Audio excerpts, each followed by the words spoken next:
Hello മച്ചാമാരെ, unknown വൈഫ്സിൻ്റെ പുതിയൊരു വീഡിയോയിലേക്ക് എല്ലാവർക്കും സ്വാഗതം. നമ്മളിവിടെ ഡിസ്കസ് ചെയ്യുന്നത് അറിഞ്ഞതിൽ വെച്ച് ഏറ്റവും കൂടുതൽ അറിയാനുള്ള സംഭവമാണ് ദി സയൻസ്. നമ്മുടെ ചുറ്റുമുള്ള ഉപ്പ് തൊട്ട് കർപ്പൂരം വരെയുള്ള എല്ലാത്തിലുമുള്ള സത്യത്തെ മനസ്സിലാക്കി തരാൻ ഞാൻ വരുന്നു.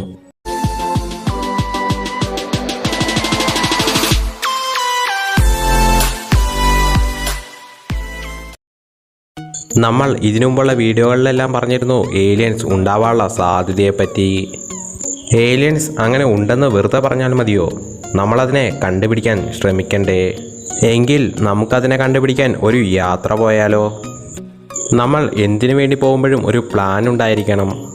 നമ്മളുടെ പ്ലാൻ എ എന്ന് പറഞ്ഞിട്ടുണ്ടെങ്കിൽ നമ്മൾക്ക് ഇപ്പോഴുള്ള ഫെസിലിറ്റീസിനെ ഇച്ചിരി കൂടെ അഡ്വാൻസ് ആക്കിയിട്ട് അതുപയോഗിച്ച് നമ്മൾ പോകുന്നു എന്നതാണ്.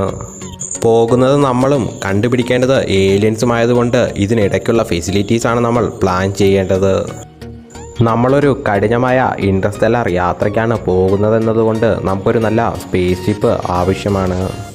ആ സ്പേസ് ഷിപ്പ് ഒരിക്കലും ചെറുതായിരിക്കാൻ പാടില്ല. അതിന് നല്ല വലിപ്പം തന്നെ വേണ്ടി വരും. നമ്മൾ കുറേ ദൂരം പോകുന്നത് കൊണ്ട് ആ സ്പേസ് ഷിപ്പിനുള്ളിൽ നമ്മൾക്ക് ജീവിക്കാനുള്ള സാഹചര്യം ഒരുക്കുന്നതിന് വേണ്ടിയും ആ സ്പേസ് ഷിപ്പിൻ്റെ വലിപ്പം വലുതായിരിക്കണം.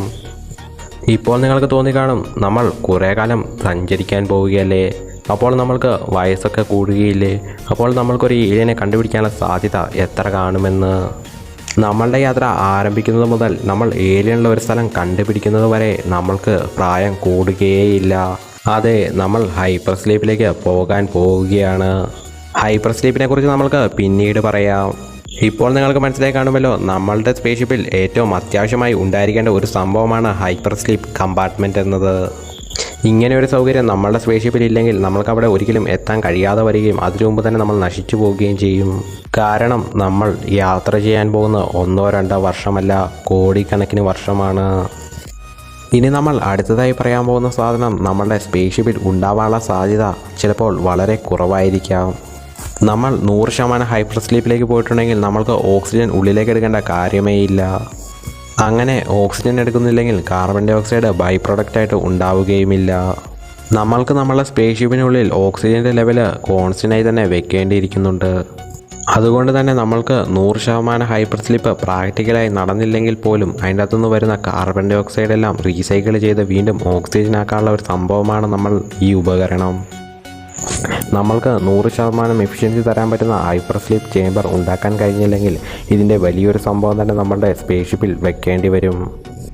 അടുത്തത് നമ്മൾക്ക് ആവശ്യമായിട്ടുള്ള ഫുഡ് മെറ്റീരിയലാണ്. നമ്മൾ ഏലിയൻസിനെ കണ്ടുപിടിച്ചില്ലെങ്കിൽ പോലും മനുഷ്യർക്ക് ജീവിക്കാൻ കഴിയുന്ന അല്ലെങ്കിൽ മറ്റേതെങ്കിലുമൊക്കെ ജീവികൾക്ക് ജീവിക്കാൻ കഴിയുന്ന ഒരു ഗ്രഹത്തെ കണ്ടുപിടിക്കാനുള്ള സാധ്യതയുണ്ട്. അങ്ങനെ വരുമ്പോൾ നമ്മൾക്ക് ഹൈപ്പർ സ്ലീപ്പിൽ നിന്ന് ഉണരുകയും അങ്ങനെ നമുക്ക് വർക്ക് ചെയ്യേണ്ട ആവശ്യം വരികയും ചെയ്യും. ഇങ്ങനെ വർക്ക് ചെയ്യേണ്ട ആവശ്യം വരുമ്പോൾ നമ്മൾക്ക് എനർജിക്ക് വേണ്ടി ഫുഡിനെ ആശ്രയിക്കേണ്ടി വരും. അങ്ങനെ വരുമ്പോൾ നമ്മൾക്ക് കുറച്ച് സ്ഥലത്ത് കൂടുതൽ ഫുഡ് മെറ്റീരിയൽ സ്റ്റോർ ചെയ്യാൻ കഴിയുന്ന രീതിയിൽ നമ്മുടെ സ്പേസ് ഷിപ്പിനെ അഡ്വാൻസ് ചെയ്യേണ്ട ആവശ്യം വരും. ഇപ്പോൾ ബഹിരാകാശ സഞ്ചാരികൾക്ക് കൊടുക്കുന്ന ഭക്ഷണമാണിത്. ഇത് ഏകദേശം ഒരാഴ്ചത്തേക്ക് കഴിക്കാനുള്ള സംഭവമാണ്. ഇങ്ങനെയുള്ള ഫുഡ് മെറ്റീരിയൽസിൻ്റെ പ്രാധാന്യമെന്ന് പറഞ്ഞിട്ടുണ്ടെങ്കിൽ കുറച്ച് കഴിച്ചാൽ തന്നെ കൂടുതൽ എനർജി ലഭിക്കുമെന്നത് തന്നെയാണ്. അങ്ങനെ നമ്മളുടെ ഫുഡിൻ്റെ കാര്യവും ഏകദേശം തീരുമാനമായി.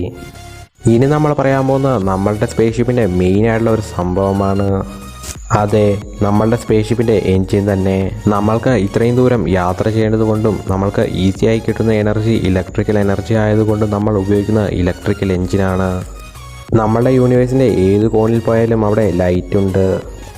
ലൈറ്റ് ഉള്ളത് കൊണ്ട് തന്നെ നമുക്ക് സോളാർ പാനൽ ഉപയോഗിച്ച് ലൈറ്റ് എനർജിയെ ഇലക്ട്രിക്കൽ എനർജി ആക്കി മാറ്റാൻ കഴിയും. ഈ ഒരു കാര്യം കൊണ്ടാണ് നമ്മൾ ഇലക്ട്രിക്കൽ എൻജിൻ ചൂസ് ചെയ്തത്.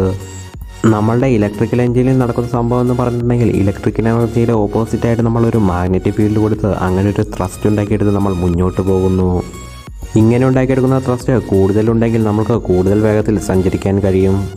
നമ്മളുണ്ടാക്കാൻ പോകുന്ന ഇലക്ട്രിക്കൽ പ്രൊപ്പഗ്യൂൾ എൻജിൻ 100% എഫിഷ്യൻസി ഉള്ളതാണെന്ന് നിങ്ങൾ കരുതുക.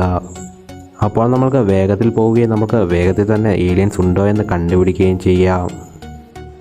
ഇത് നമ്മുടെ സ്പേസ് ഷിപ്പിൻ്റെ ഏറ്റവും മെയിനായിട്ടുള്ളൊരു സംഭവമാണ്. ഒരു സ്പേസ് ഷിപ്പിലെ യാത്രക്കാരെല്ലാം ഹൈപ്പർ സ്ലീപ്പിലേക്ക് പോകുമ്പോൾ ആ സ്പേസ് ഷിപ്പിനെ മൊത്തമായിട്ടും കൺട്രോൾ ചെയ്യേണ്ടത് അതിൻ്റെ മദർ സിസ്റ്റമാണ്. അതുകൊണ്ട് തന്നെ അതിന് പറ്റുന്ന ചെറിയ ചെറിയ പ്രശ്നങ്ങളെല്ലാം വലിയ വലിയ അപകടങ്ങളിലേക്കായിരിക്കും ചെന്നു ചേരുക. ഇക്കാരണത്താൽ നമ്മൾ ഉപയോഗിക്കുന്നത് കോമ്പറ്റേറ്റീവ് മദർ സിസ്റ്റമാണ്. ഇങ്ങനെ കോമ്പറ്റേറ്റീവ് മത സിസ്റ്റം ഉപയോഗിക്കുമ്പോൾ മെയിനായിട്ടുള്ള ഒന്നിനെ കഴിഞ്ഞ് വീണ്ടും 3 കൂടി കാണും. ഇങ്ങനെയുള്ളപ്പോൾ ഒന്നിനെന്തെങ്കിലും കേടുപാട് പറ്റിയിട്ടുണ്ടെങ്കിൽ ബാക്കിയുള്ളതെല്ലാം അതിൻ്റെ വർക്ക് ഏറ്റെടുത്ത് ചെയ്യുകയും ഇത് റിപ്പയർ ചെയ്ത് കഴിഞ്ഞതിന് ശേഷം മാത്രം ഇത് വർക്ക് തുടങ്ങുകയും ചെയ്യും. നമ്മൾ ഇങ്ങനെയൊരു റിസ്ക് പിടിച്ച യാത്രക്കാണ് പോകുന്നത് എന്നുള്ളത് കൊണ്ട് നമ്മൾക്ക് കൂടെ കുറേ റോബോട്ടിനെ കൊണ്ടുപോവേണ്ടി വരും. നമ്മൾക്ക് കുറേ സാധാരണ റോബോട്ടുകളും അതിനോടൊപ്പം തന്നെ ഹൈ ആർട്ടിഫിഷ്യൽ ഇൻ്റലിജൻസ് ഉള്ള കുറച്ച് റോബോട്ടുകളും ആവശ്യമാണ്. ഇങ്ങനെ ഹൈ ആർട്ടിഫിഷ്യലുള്ള റോബോട്ടുകളെ കൊണ്ടുപോകേണ്ട കാരണമെന്ന് പറഞ്ഞിട്ടുണ്ടെങ്കിൽ നമ്മുടെ സ്പേസ്ഷിപ്പിന് എന്തെങ്കിലും തകരാറ് വന്നിട്ടുണ്ടെങ്കിൽ അതിനെ റിപ്പയർ ചെയ്യേണ്ടത് ഇവരാണ്. ഇതുപോലെ തന്നെ 1-2 നല്ല റോബോട്ടുകളുടെ ആവശ്യമുണ്ട് റിപ്പയർ ചെയ്യുന്ന പാർട്സ് ഉണ്ടാക്കാൻ വേണ്ടി. നമ്മൾ നമ്മളുടെ സ്പേസ്ഷിപ്പിന് ആവശ്യമായിട്ടുള്ള റിപ്പയറിങ് സംഭവങ്ങളൊന്നും ഭൂമിയിൽ നിന്ന് കൊണ്ടുപോകുന്നില്ല. അതിനുള്ള മെറ്റീരിയൽ മാത്രമാണ് കൊണ്ടുപോകുന്നത്. ഇങ്ങനെ ആവശ്യമായിട്ടുള്ള മെറ്റീരിയൽ മാത്രമായിട്ട് കൊണ്ടുപോയിട്ടുണ്ടെങ്കിൽ നമ്മളുടെ സ്പേസ്ഷിപ്പിൻ്റെ വലിപ്പം കുറയ്ക്കുവാൻ കഴിയും. ഇനി നമ്മൾക്ക് സ്വന്തമായിട്ട് എനർജി ഉണ്ടാക്കാൻ കഴിയുന്ന ഒരു പ്ലാന്റാണ് കൊണ്ടുപോകേണ്ടത്. എന്നാൽ ഇങ്ങനൊരു പ്ലാന്റ് ഇതുവരെ ഭൂമിയിൽ ഉണ്ടാക്കിയിട്ടില്ല ആരും. എന്നാൽ ഇത് ടെക്നോളജി വളരുന്നതിനോടൊപ്പം എന്തെങ്കിലും ഉണ്ടാകുമെന്ന് പ്രതീക്ഷിക്കാം. ഈ പ്ലാന്റ് ശരിക്കും നടക്കുന്നത് മാസ് എനർജിയായി മാറുകയാണ്. നമ്മൾക്ക് ചിലപ്പോൾ എമർജൻസി ആയിട്ട് കുറേ എനർജിയുടെ ആവശ്യം വരുമ്പോൾ പെട്ടെന്ന് ഉപയോഗിക്കാനുള്ള ഒരു പ്ലാന്റായാണ് ഇത് നമ്മൾ കൊണ്ടുപോകുന്നത്. നമ്മളുടെ ഈ യാത്രയുടെ പ്രധാന ലക്ഷ്യമെന്ന് പറഞ്ഞിട്ടുണ്ടെങ്കിൽ ഏതെങ്കിലും ഏലിയൻസിനെ കണ്ടുപിടിക്കുക എന്നതാണ്. നമ്മളുടെ യാത്രയിൽ നമ്മൾക്ക് ചിലപ്പോൾ ഏലിയൻസ് ഇല്ലാത്ത എന്നാൽ ജീവൻ ഉണ്ടായാൽ അത് വളർന്നു വരാൻ സാധ്യതയുള്ള ചില ഗ്രഹങ്ങൾ കണ്ടുപിടിക്കാൻ കഴിഞ്ഞേക്കും. അങ്ങനെ ഒരു ഗ്രഹം നമ്മൾക്ക് കണ്ടുപിടിക്കാൻ കഴിഞ്ഞിട്ടുണ്ടെങ്കിൽ നമ്മൾക്ക് അവിടെ പച്ചപ്പ് ഉണ്ടാക്കാനും കഴിയണം. നമ്മൾക്ക് ആ ഗ്രഹത്തെ നമ്മളുടെ ഗ്രഹം പോലെ ആക്കിയെടുക്കണമെങ്കിൽ അവിടെ നമ്മൾ ചെടികൾ നടണം. നമ്മളവിടെ ചെടികൾ വെച്ചുപിടിപ്പിക്കാൻ വേണ്ടി കൊണ്ടുപോകുന്നത് ഒരിക്കലും അതിലെ വിത്തുകളല്ല. വിത്തുകൾക്ക് പകരം നമ്മൾ കൊണ്ടുപോകുന്ന പോളൻ ഗ്രെയിൻസും എഗ്ഗുമാണ്. പിന്നെ മനുഷ്യൻ്റെ ഒരു സിവിലൈസേഷൻ അവിടെ ഉണ്ടാക്കാൻ വേണ്ടി നമ്മൾ ഇതുപോലെ തന്നെയാണ് കൊണ്ടുപോകുന്നത്. ഇങ്ങനെ കൊണ്ടുപോകുമ്പോൾ നമ്മളുടെ സ്പേസ്ഷിപ്പിനുള്ളിലെ സ്ഥലം നമ്മൾക്ക് പരിമിതപ്പെടുത്താൻ കഴിയും. അവസാനമായി നമ്മൾ കൊണ്ടുപോകാൻ പോകുന്നത് കംപ്രസ്ഡ് മോളിക്യൂൾസ് ആണ്. ഇതിന് വലിയ ഉപകാരമൊന്നുമില്ലെങ്കിലും ചിലപ്പോൾ എമർജൻസി ആയിട്ടുള്ള സിറ്റുവേഷൻസിൽ ഇത് ആവശ്യം വരും. നമ്മളുടെ സ്പേസ്ഷിപ്പിനുള്ളിൽ ഇത്രയും സംഭവങ്ങളുണ്ട്. ഇനി നമ്മളുടെ സ്പേസ്ഷിപ്പിന് ആപാടെ ചെയ്യാനുള്ളതെന്ന് പറഞ്ഞിട്ടുണ്ടെങ്കിൽ അതിനൊരു ബോഡി ഉണ്ടാക്കിയെടുക്കുക, അതിന് പുറത്ത് സോളാർ പാനലുകൾ അടുക്കി വയ്ക്കുക, അതിനുശേഷം അതിൻ്റെ പുറത്ത് ഒരു കോട്ടിങ് കൊടുക്കുക എന്നത് മാത്രമാണ്. നമ്മളുടെ സ്പേസ്ഷിപ്പിൻ്റെ ബോഡി ഉണ്ടാക്കാൻ പോകുന്നത് അലൂമിനിയം കൊണ്ടാണ്. നിങ്ങൾക്കെല്ലാവർക്കും അറിയാമല്ലോ, ബലം കൂടിയതും അതുപോലെ തന്നെ വെയിറ്റ് കുറഞ്ഞതുമായിട്ടുള്ള ഒരു മെറ്റലാണ് അലൂമിനിയം എന്നത്. അതുകൊണ്ടാണ് നമ്മൾ നമ്മളുടെ സ്പേസ്ഷിപ്പിൻ്റെ ബോഡി അലൂമിനിയം കൊണ്ടുണ്ടാക്കുന്നത്. നമ്മൾക്ക് സ്പേസിൽ ഏറ്റവും കൂടുതൽ ലഭിക്കുന്ന സോളാർ എനർജി ആയതുകൊണ്ട് അതിനെ കൺവേർട്ട് ചെയ്ത് ഇലക്ട്രിക്കൽ എനർജി ആക്കാൻ കഴിയുന്ന സംഭവമാണ് സോളാർ പാനൽസ്. പിന്നെ വേണമെങ്കിൽ നമുക്ക് ഈ സോളാർ പാനൽ പെട്ടെന്നൊന്നും നശിച്ചു പോകാതിരിക്കാൻ വേണ്ടി അതിൻ്റെ പുറത്തോടെ ഒരു കോട്ടിങ് കൊടുക്കാവുന്നതാണ്. ഇതാ നമ്മുടെ സ്പേസ്ഷിപ്പ് റെഡി ആയിരിക്കുന്നു. നിങ്ങൾക്ക് ഞങ്ങളുടെ വീഡിയോ ഇഷ്ടമാവുകയാണെങ്കിൽ ലൈക്ക് ചെയ്യുക, സബ്സ്ക്രൈബ് ചെയ്യുക, അടുത്ത് വരുന്ന ബെൽ ബട്ടൺ ഓൺ എന്ന് തന്നെ അലോ ചെയ്ത് കൊടുക്കുക. എങ്കിലാണ് ഞങ്ങളുടെ അടുത്ത് നല്ല നല്ല വീഡിയോസിൻ്റെ നോട്ടിഫിക്കേഷൻ നിങ്ങൾക്ക് ഫ്രീ ആയി ലഭിക്കുകയുള്ളൂ. നിങ്ങൾക്കിപ്പോൾ നമ്മളുണ്ടാക്കിയ സ്പേസ്ഷിപ്പിൻ്റെ വേഗത എത്രയാണെന്നറിയാൻ ആഗ്രഹമില്ലേ? ഏകദേശം നമ്മളുണ്ടാക്കിയ മോഡലിൻ്റെ വേഗത എന്ന് പറഞ്ഞിട്ടുണ്ടെങ്കിൽ 25 മുതൽ 30 കിലോമീറ്ററാണ് ഒരു സെക്കൻഡിൽ യാത്ര ചെയ്യുക. അത്രയേ ഉള്ളൂ എന്ന് ചോദിക്കുന്നതിന് മുമ്പ് മനുഷ്യൻ ഉണ്ടാക്കിയതിൽ വെച്ച് ഏറ്റവും വേഗത കൂടിയ ഒബ്ജക്റ്റിൻ്റെ വെലോസിറ്റി എന്ന് പറഞ്ഞിട്ടുണ്ടെങ്കിൽ 17 കിലോമീറ്റർ പെർ സെക്കൻഡാണ്. നമ്മളുടെ സ്പേസ്ഷിപ്പിൻ്റെ പേരെന്ന് പറഞ്ഞിട്ടുണ്ടെങ്കിൽ സ്പേസ് എക്സ് എന്നാണ്.